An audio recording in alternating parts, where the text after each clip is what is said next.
A paz do Senhor, irmãos.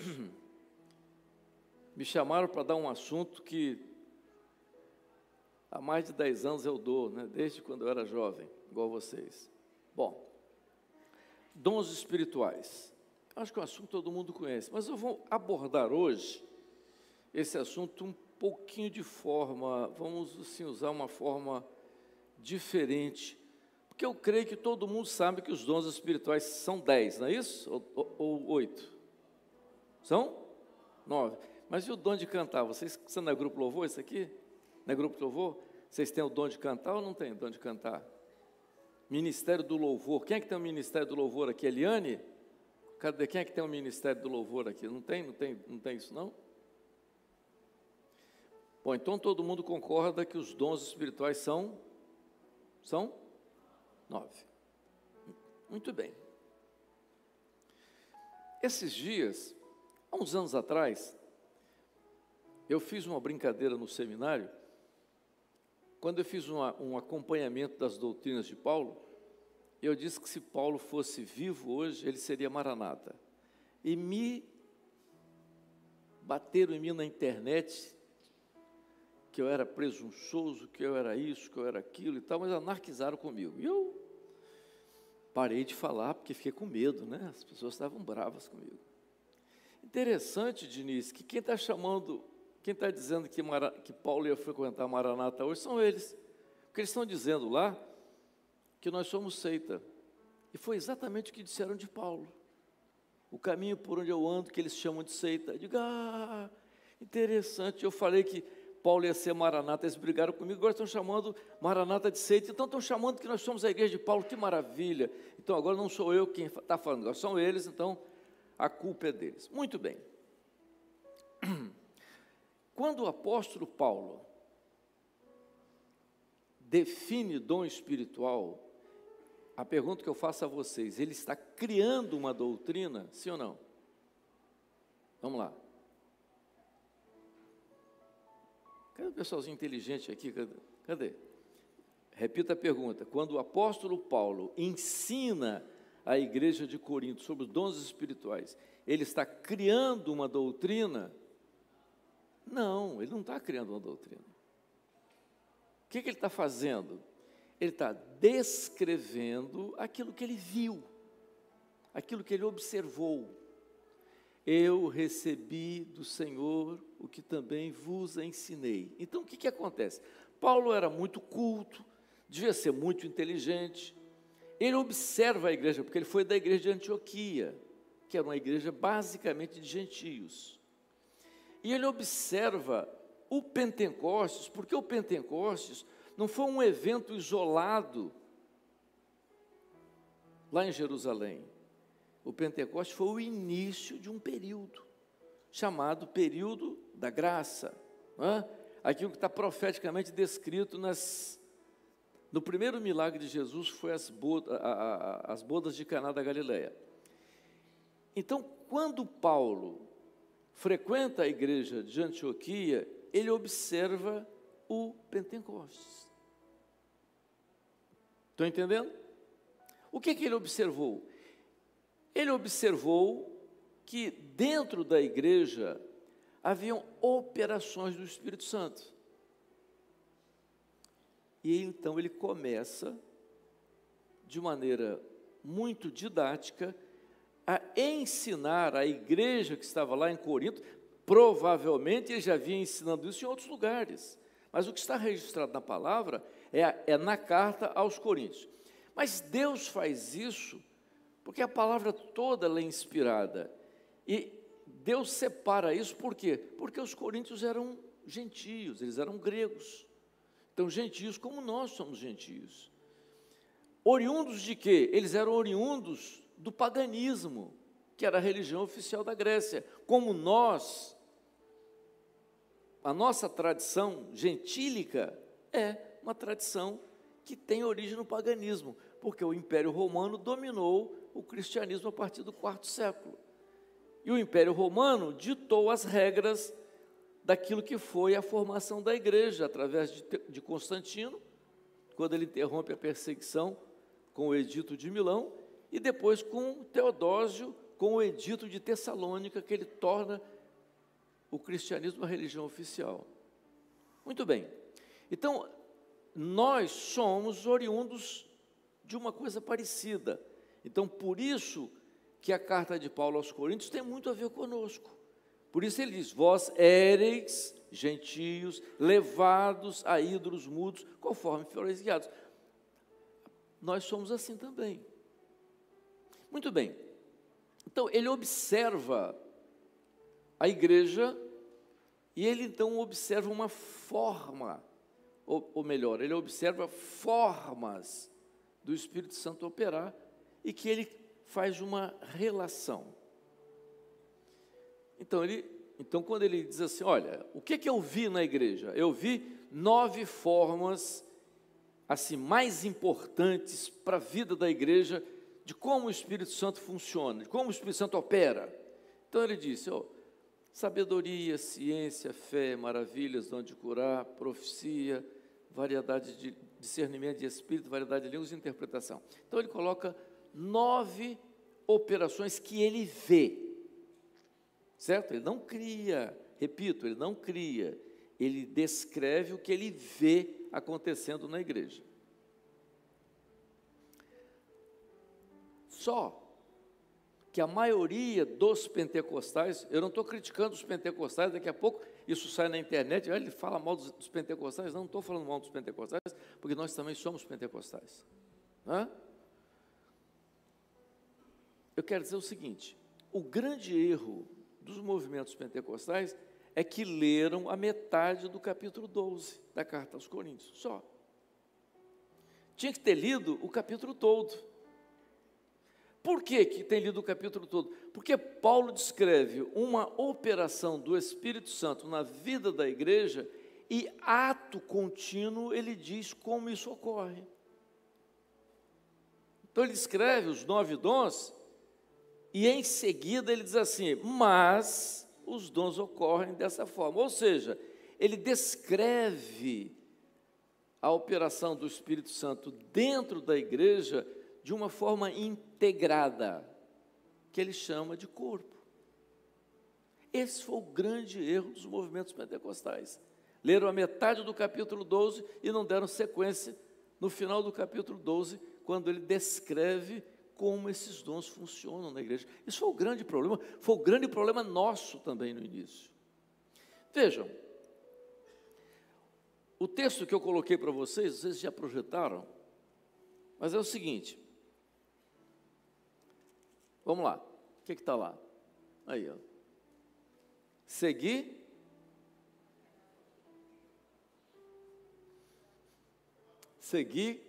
a caridade. Às vezes a caridade vem substituída por amor, caridade, seguir.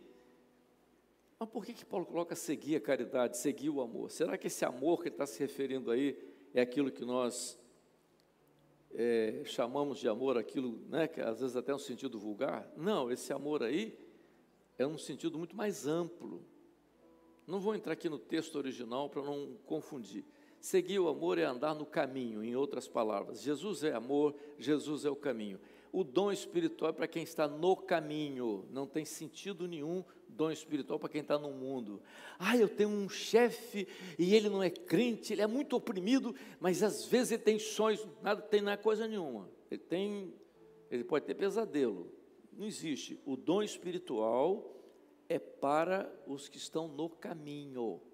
O senhor pode dar um sinal a um incrédulo? Pode. Dá um sinal, a pessoa lá no mundo teve um sonho ou uma experiência, pode acontecer isso, mas como dom espiritual, não. O dom espiritual é uma operação do Espírito Santo e é uma operação do Espírito Santo para quem está no caminho. Pronto. Então é por isso, seguir o amor, buscar com zelo os dons espirituais. Então o dom espiritual é uma coisa que a igreja, como verdadeira, busca, e é o que Paulo ensina, buscar os dons espirituais. Mas nessa colocação de dons espirituais, eu não vou seguir muito o que está, você vai mudando os slides à medida que eu for falando, tá?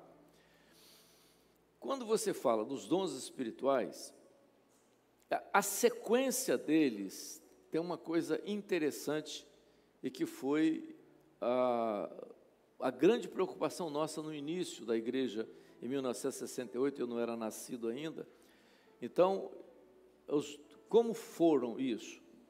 Como é que eram os dons no início? Tinha muita dificuldade, porque quando a igreja começa com uma visão de bênção, que era batismo com o Espírito Santo e dom espiritual, só. Não havia um ensino detalhado sobre esse assunto. Era batismo com o Espírito Santo e dom espiritual. Mas, quando Paulo coloca na relação dos 9 dons, ele não coloca a sequência por acaso. Vamos pegar, são 9? 9. Vamos pegar o 7º dom. Qual é o 7º dom? Qual é o 7º dom? Não respondeu, vai demorar mais 3 anos para casar. 7º dom.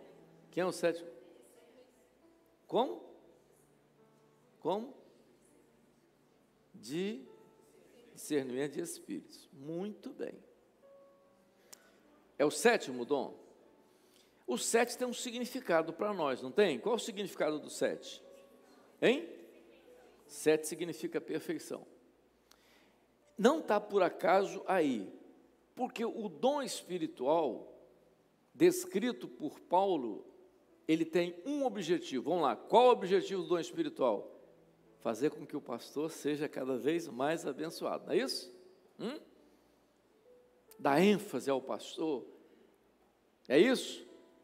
Hein? Não.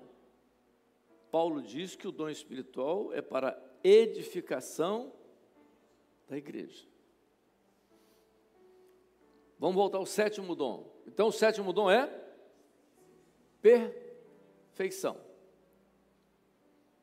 Os gregos diziam que havia, porque isso aqui tudo acontece no 1º século. Naquela época, os gregos diziam que haviam, alguns chamavam de tricotomia, dicotomia, não interessa isso, mas se falava de alma e corpo e alma, outros falavam alma, espírito e corpo, não interessa. Mas alma e espírito, eles escreviam isso. Alma eles chamavam, a princípio eles chamavam alma de carja, porque eles achavam que tudo que saía do coração era uma expressão de sentimento. Até hoje você diz isso, né? Quando está com saudade do marido, o que você fala? Ai, meu coração está ardendo de saudade do marido. Existe isso? O coração não tem nada a ver com isso, né? Não é? Brigou com o namorado, você me feriu o meu coração, o coração está ferido. Não tem nada de coração ferido, você estava morta. Não existe isso. O que eles falavam de cardia era sentimento, era o interior. Depois eles falavam de psique, que era a alma. Os gregos diziam que havia uma parte que era do homem, que era chamado de alma ou coração, e uma parte que era do espírito. Quando Paulo coloca discernimento de espírito, ele está colocando duas coisas que nós falamos muito nas nossas aulas de seminário: homem e revelação, razão e revelação. A razão é do homem, a revelação é do espírito. O que é que edifica a igreja? A razão edifica? Sim ou não? Edifica? Não. O que edifica é o que vem do? Então a obra perfeita não é aquilo que é do homem. A obra perfeita é aquilo que é do Espírito. Então, por isso que o discernimento de Espírito está aí no 7º dom, porque é a identificação da perfeição. O que é perfeito? Aquilo que provém do Espírito Santo. Por quê? Porque há uma advertência nisso. Se você tem alguma coisa do Espírito Santo e você entra com a razão, o que acontece? A razão interfere na revelação. Às vezes anula, né? Sabia? Pode anular. Como que pode anular? Pode. Eu me lembro de uma jovem senhora casada na igreja, um casamento péssimo, horroroso e tal. Entregaram um dom para ela, naquela época tinha aquela coisa de entregar um dom separado, entregaram um dom para ela que ela tinha que casar de novo. Ela largou o marido e casou de novo. O segundo foi pior do que o primeiro. Mas pastor, mas o dom era do Senhor. A revelação era do Senhor. Só que alguém entrou e colocou o quê? Colocou a razão em cima do dom. E o casamento não era aquilo que ela estava pensando. O casamento era um compromisso dela com o Senhor, era um novo compromisso dela com o Senhor, não ter um segundo marido daquele jeito que ela pensava. Então, o que aconteceu? Alguém entrou com a razão e a razão anulou a revelação. É por isso que o sétimo dom é discernir o que é e o que não é do Espírito Santo. Por que não é do Espírito Santo? Diniz aqui, que foi diácono lá em Vila Velha 1, nós tínhamos uma irmã, eu não sei se ela tiver, não está mais aqui não, porque tem muito tempo, então eu posso falar. Também não vou dizer o nome. Essa irmã tinha uma especialidade na igreja, a especialidade dela era arranjar namorado para as pessoas, ela arranjou. E vocês iam gostar muito, porque eu cheguei uma época que todos os jovens da igreja estavam namorando, todos, com maravilha, todo mundo namorando e tal, e eu, impressionado e tal, aí eu cheguei para uma, e disse, tudo bem, você está namorando? Estou, pastor. Com fulano, e aí, como é que é? Você gosta dele? Não, eu não gosto dele. Sim, mas você não gosta dele? Eu estou atendendo uma revelação, né, pastor? Não existe isso. O Espírito Santo não faz isso, não. Fazer você namorar com a pessoa que você não gosta, que é isso? Isso é um trauma, isso é uma coisa. O Espírito Santo faz isso, não. Se alguém está aqui nessa situação, termina hoje, antes de terminar o culto. Não existe revelação para isso, não. O Espírito Santo faz isso não. Eu não te obriga não. Ele pode às vezes não concordar e dizer, não é esse, está tudo certo. Mas te obrigar a ficar com uma pessoa que você não gosta, ele não faz isso não. Namorar, que já está casado, aí já é outra coisa. Não vou entrar nisso aí, ia fazer a batalha que Bernadette teve, né? Para fazer. É outra coisa. Mas se não casou, não, o Senhor não te faz isso. Então, a perfeição é o que é do Espírito Santo. Certo? É aquilo que edifica, é aquilo que constrói. Mas, é por isso que eu falei que tem que ler o capítulo todo da carta, o capítulo 12 todo da carta aos Coríntios, né? Para entender o funcionamento da igreja. Mas, junto com o sétimo, tem o primeiro dom. O que é o primeiro dom? Qual é o primeiro dom? Sabedoria. Ora, mas por que Paulo coloca a sabedoria como um dom espiritual? Olha só, às vezes você procura um pastor para te ajudar em alguma coisa, em um assunto. E o pastor ora com você, abre a palavra e te dá uma orientação. Aí você sai dali e diz assim, mas o senhor não falou, não teve dom, não teve nenhuma visão, não teve revelação, porque todo mundo quer visão, revelação, interpretação de língua, mas o pastor deu uma palavra. Aquela palavra que o pastor deu pode ter sido uma palavra de sabedoria, ou seja, o Espírito Santo usou o pastor na sabedoria. Voltando ao caso da irmã que botou todo mundo para namorar dentro da igreja, uma chegou perto de mim e tal, apareceu um piloto de helicóptero lá. As meninas ficaram todas empolgadas, que davam uns voos rasantes aqui sobre a igreja, e elas ficavam empolgadíssimas e tal. Mas uma malequita, uma porcaria, sabe que, entendeu? Uma porcaria. A malequita mexia com droga, uma moça daí começou a namorar com essa porcaria. Mas o pior não é isso não, a gente não interfere, fica de longe. Apareceu noiva, aí me procurou. Pastor, naquela época eu era assim, muito assim, brando, tal, maleável. E ela falou assim, estou noiva. Eu falei, você está noiva daquele rapaz? É. O rapaz nem se converteu ainda, o rapaz não é batizado, mas né? Eu estou atendendo as revelações, né, pastor? E quem que entregou a revelação? Ela falou que deu para contar, não. Quem teve a revelação, eu digo, está certo. E o Senhor revelou a ela também que o meu casamento é em janeiro. Ela começou a namorar em novembro, ficou noiva em dezembro para casar em janeiro, 3 meses. Aí eu falei, aqui você não casa não. Eu não vou fazer o casamento não. Por quê? Porque isso não é do Senhor, você está fazendo uma coisa errada e tal. Mas o Senhor tem dom? Não, estou te dando uma palavra, porque esse dom que te entregaram não é do Senhor. Não teve jeito.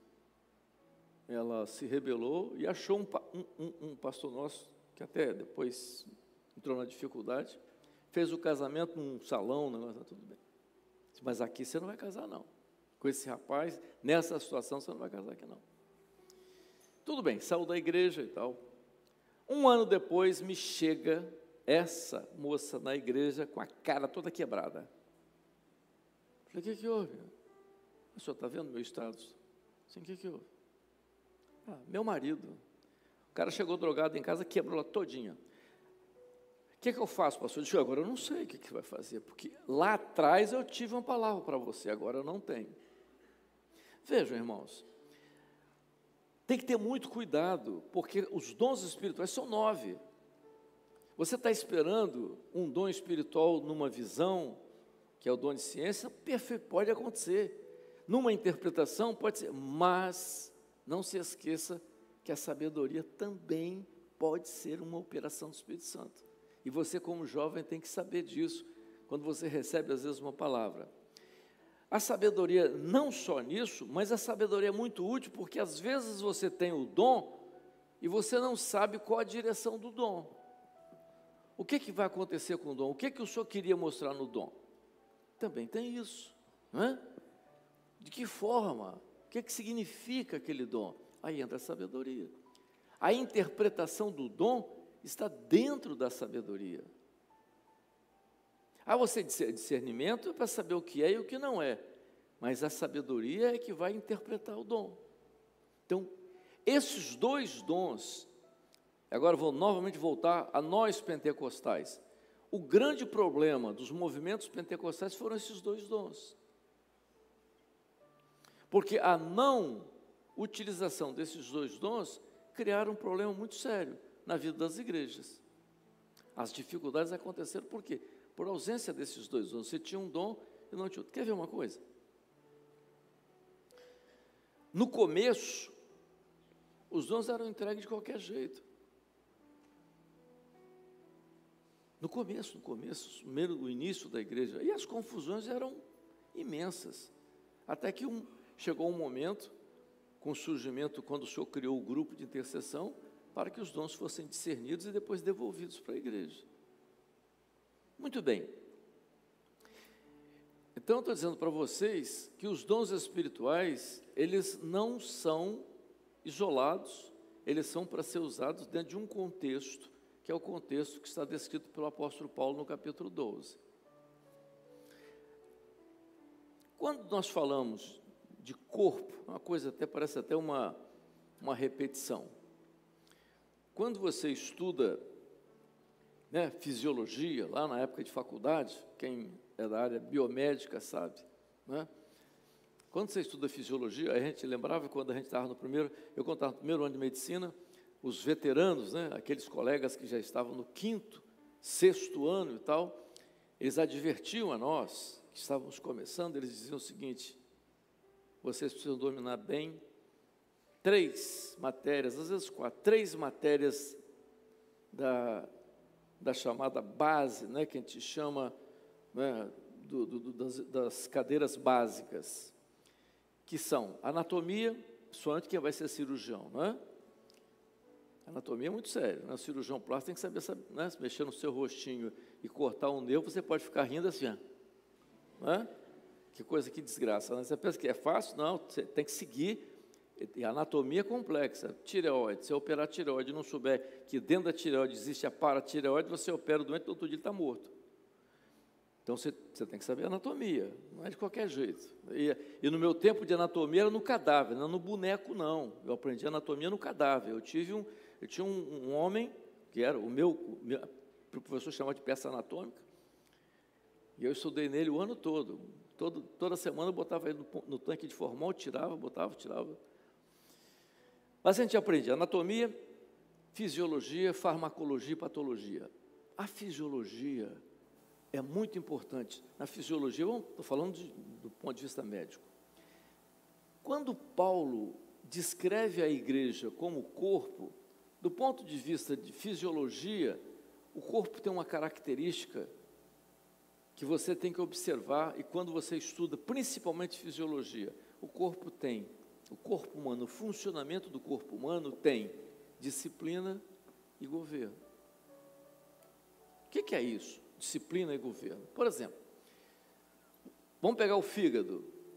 O fígado tem funções, tem o chamado, alguns chamam de glândula mista, algumas substâncias que ele produz e joga direto na circulação, são chamados de comportamento endócrino ou exócrino, quando ele joga diretamente no tubo digestivo através da bile. O pâncreas também tem um comportamento misto, a insulina ele joga diretamente na circulação, mas o suco pancreático ele joga lá no duodeno. Mas o pâncreas e o fígado não se misturam. As funções são distintas e esse não interfere nesse. Então eles são disciplinados. Você pega a função do rim, é diferente da função do fígado. O rim é um filtro. Você pega o pulmão, então os órgãos no corpo humano são disciplinados, eles não interferem. Ora, se Paulo diz que a igreja tem que funcionar como um corpo humano, isso tem que ser respeitado. Então, o Senhor te deu um dom? Não, eu sou o dono do dom, o dom é meu. Isso no começo achei muito, o dono é meu, entendeu? Pastor e tal. Aí o irmão vai lá na casa da irmã, ora com a irmã entrega um dom atravessado, daqui a pouco se deu mal, e o pastor que vai ter que resolver depois o problema. Não é isso. O dom espiritual tem que ser no corpo, porque às vezes ele vem de uma forma incompleta, às vezes ele vem de uma forma totalmente diferente, então é no corpo que ele vai ter que ser consertado.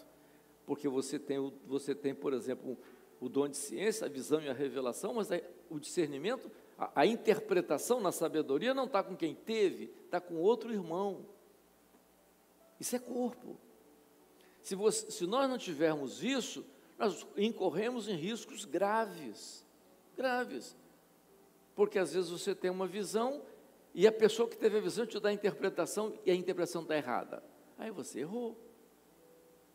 Então, o dom espiritual tem disciplina, ele segue uma disciplina, é por isso que existe governo. Não pode, vocês jovens estão num momento importante da vida de vocês têm coisas que vocês pensam, que vocês definem, que vocês querem, mas vocês têm que pensar nisso, senão há coisas que acontecem na vida de vocês que vão sequelar vocês para o resto da vida, que vocês não vão se recuperar. Ai, que coisa, vocês ficam dando bobeira, que vocês vão ver o que acontece. Aí vai lá, faz um casamento doido para você ver. Aí daqui a pouco, lá na frente, separa. Mamãe era filósofo. Mamãe, a filosofia da mamãe. É a frase filosófica da mamãe. Antes só do que mal acompanhado. Eu acho que isso vale para todo mundo.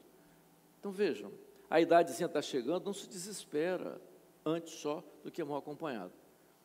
Então você às vezes está dentro da igreja e você quer ter uma coisa, aí você vai procurar um irmão que tem dom, o profeta, aquela coisa toda, e daqui a pouco você entrou numa grande dificuldade. Não faça isso.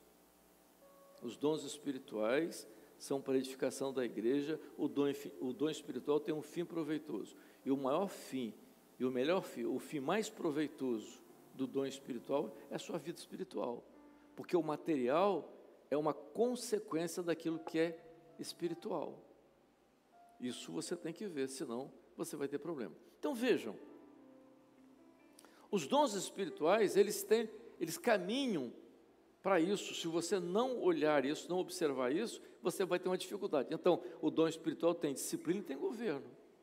Quem governa o corpo? O sistema nervoso central, não é? Então você tem o cérebro que governa, não é? Quando a pessoa morre no hospital, aí doou o rim, doou o fígado, doou o pulmão, doou o coração. Então, o cara não morreu. Por que você vai dar o órgão do cara que morreu? Sim, porque a morte clínica é a morte cerebral, entendeu? É chamado morte clínica, mas 70%, 80% do seu corpo ainda está vivo. É o que acontece com as células do coração, com as células do rim, do fígado, que demoram a entrar em necrose, né? Então, por isso que você tem isso tudo. Então, o que acontece? Dentro da igreja, então, não está por acaso ali, o dom espiritual, ele se submete ao governo. Então, ele tem disciplina e tem governo. Eu repito, se você não entender isso, você corre grandes riscos dentro do exercício de dons espirituais na igreja. E é por isso que muitos correm de dom espiritual, pastores correm de dom espiritual. Por quê? Porque não sabe quando é que é e quando é que não é. É mais fácil não ter. Por quê? Porque você tem que entender. Mas como é que você vai discernir isso? É por isso que tem que ser corpo. Eu estou trazendo esse assunto dessa forma para vocês, porque vocês já sabem o que é dom espiritual. Não vou chegar e relatar os 9 dons espirituais para vocês, mas falar para vocês da forma como funciona e os riscos do dom espiritual. O dom espiritual, nós tivemos no início problemas, porque eles vinham sem ser discernidos. E eles eram confusos às vezes. Ah, mas não era do Senhor? Não quer dizer nada. Às vezes era, mas às vezes eles não eram compreendidos e era uma grande dificuldade na vida da igreja. Outra coisa que nós chamamos muita atenção, esses 2 dons são fundamentais. Vocês não podem esquecer desses 2. Discernimento de espírito e sabedoria são 2 dons que tem que acompanhar tudo. Você recebeu um dom, você não entendeu. Eu era pastor dessa igreja. E chegou um casal de médicos, você conhece, tal. Eu os conhecia e tal, médicos de, entendeu? Altíssimo nível. Trabalhava em um hospital de grande porte. Eram intensivistas. Chegaram aqui. E uma irmã entregou um dom para o médico. Ele e a esposa eram médicos. Entregou um dom para um médico, para ele. Alguém ouviu a irmã daqui. Só não vou dizer o nome. Aí, para da Costa 4, né? Para da Costa 4 aqui? Para da Costa 4. Não, certo. Aí alguém chegou e disse: ih, rapaz, fulano tal está saindo daqui chateado. Tal. O que houve? Rapaz, a irmã ali, fomos orar pelo casal, e a irmã entregou o seguinte dom para ele: o Senhor me revelou que você é soberbo, vaidoso, você tem... Mas acabou com o cara. Aí eu saí atrás dele, eles tinham descido por aqui, ele muito educado, muito dona dele. Falei: vem cá, tudo bem? Cumprimentei, tudo bem? Que tal? Ah, tudo bem, pastor, e tal, tudo bem. Eu digo: a irmã entregou um dom para você? Entregou. Eu digo: ela é doida. Amadeu falou: não, esquece, ela não bate bem da cabeça, não, ela é pirada. Tem problema psiquiátrico. Ah, paz, graças a Deus, a paz estava saindo daqui arrasado. Salvei o casal. A irmã era doida? Não, mas naquela hora ela tinha dado uma de doida, porque não pode. Veja só. O dom espiritual tem um fim proveitoso. Qual o fim proveitoso? Chamar que o rapaz é vaidoso, é soberbo, não sei o que lá e tal. Você não conhece o camarada, está aqui, doideira. Isso tem que ter cuidado. O dom espiritual, você tem que ter cuidado. Quer ver outra coisa? Uma irmã nossa tinha uma empregada. A empregada lá na periferia, lá, sei lá, um negócio aí de uma periferia dessa aí, bem violenta e tal.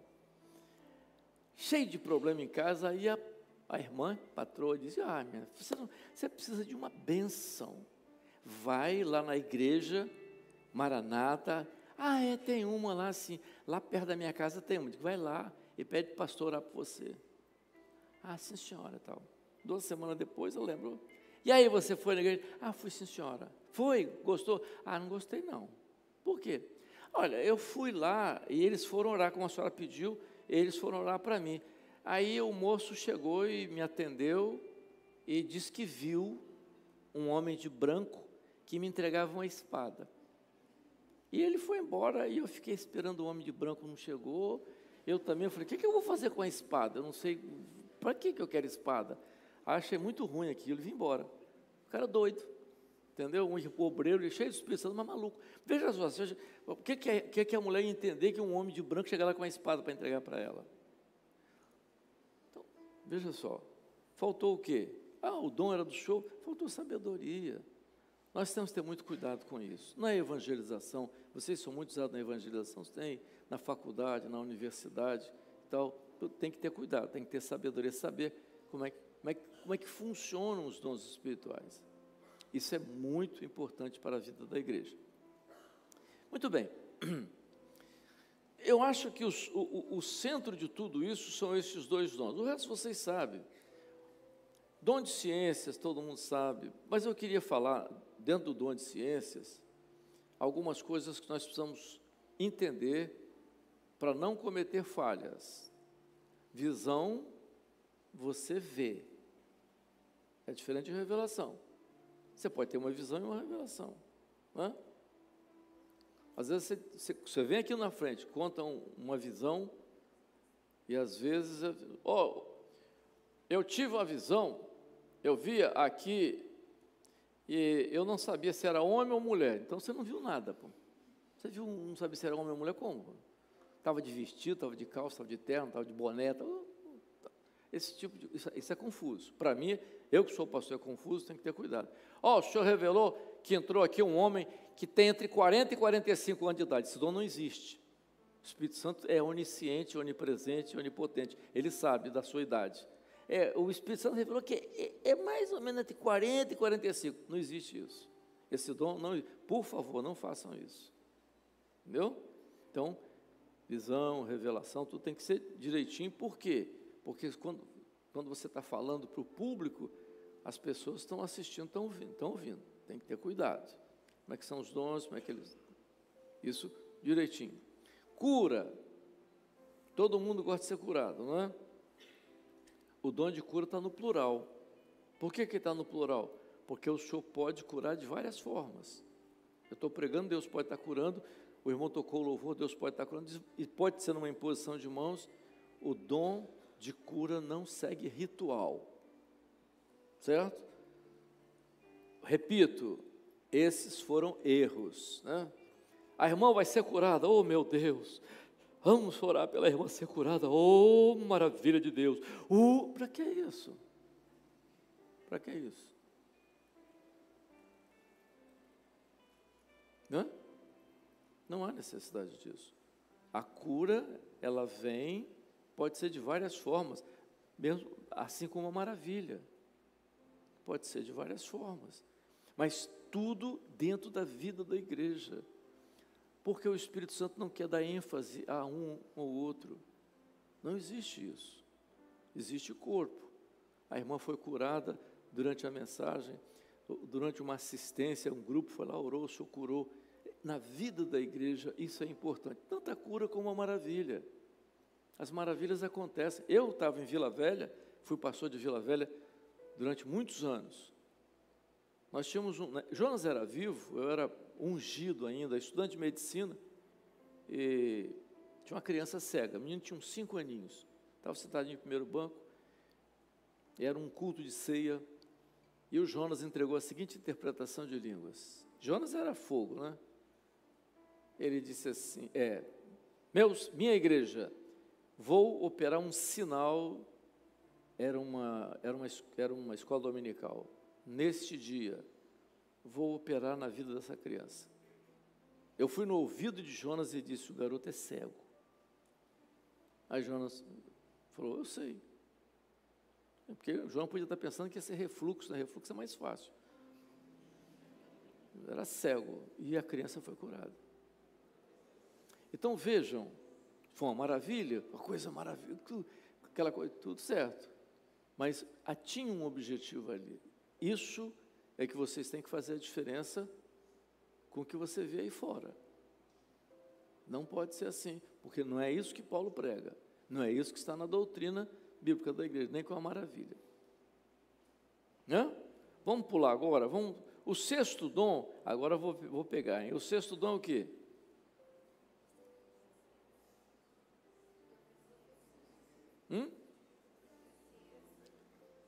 O sexto dom é o dom de profecia. Muito bem.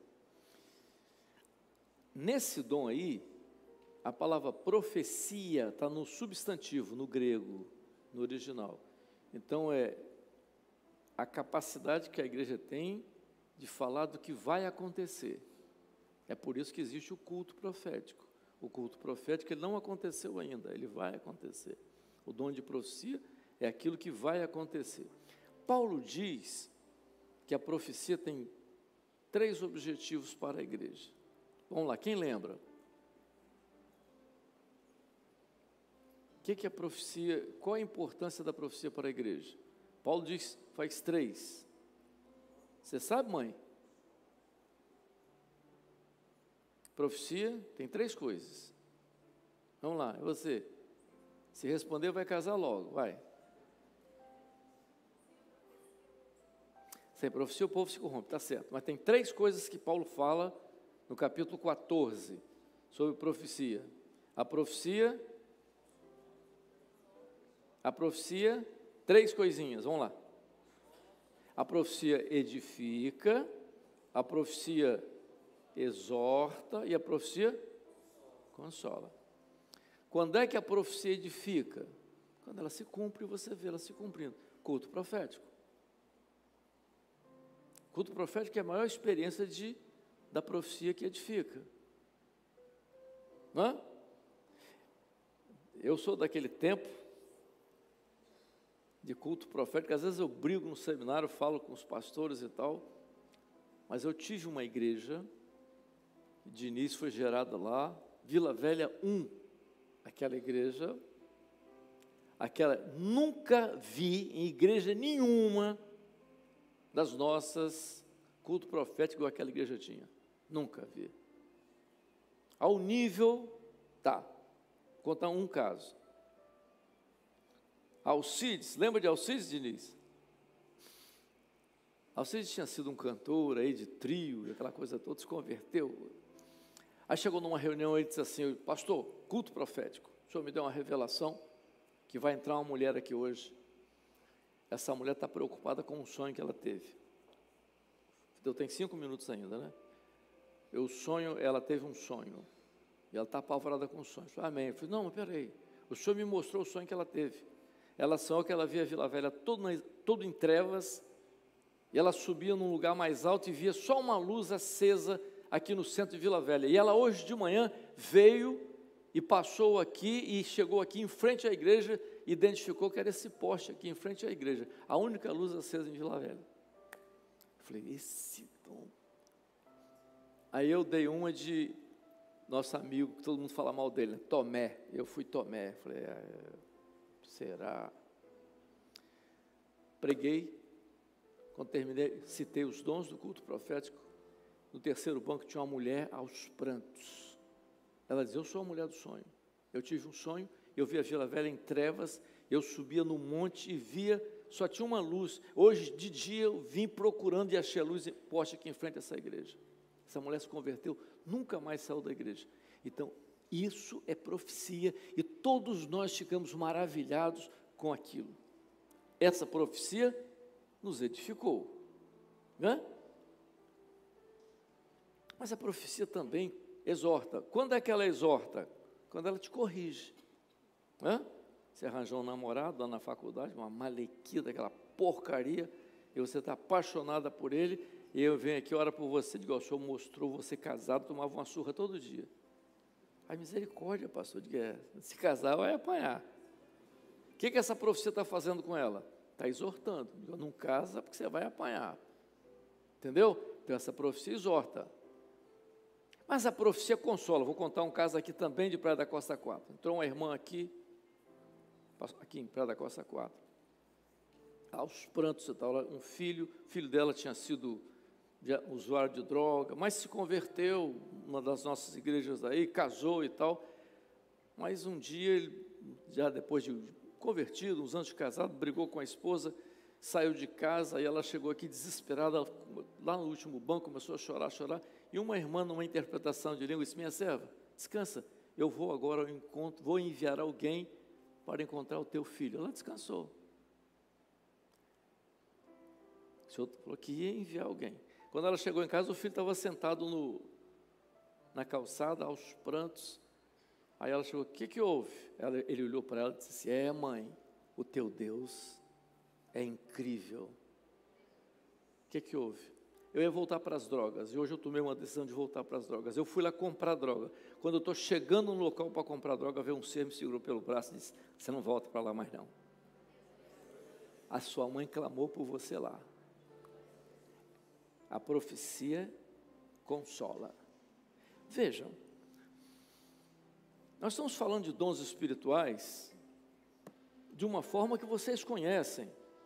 Mas nós temos que, o que nós temos que fazer agora? Primeiro, entender o funcionamento do dom. A importância do dom na vida de vocês. A importância de saber o que é e o que não é. A importância de saber que o dom não é completo. E saber que o Senhor quer operar nisso na vida de vocês, em tudo. Porque quando você não atende a isso, quando você deixa escapar, você tem um resultado, e o resultado não é bom, e às vezes te sequela, né? O jovem sequelado é muito triste. Amém? Era isso, só para fazer uma coisinha diferente, que vocês estão cansados de ver esses assuntos no Manaim, nos seminários, nas conversas bíblicas aí, não é? Então aqui mais uma parte prática para vocês, para poder vocês, mas eu repito, eu reforço com vocês, cuidado com o uso de dons, principalmente com discernimento e sabedoria. Amém?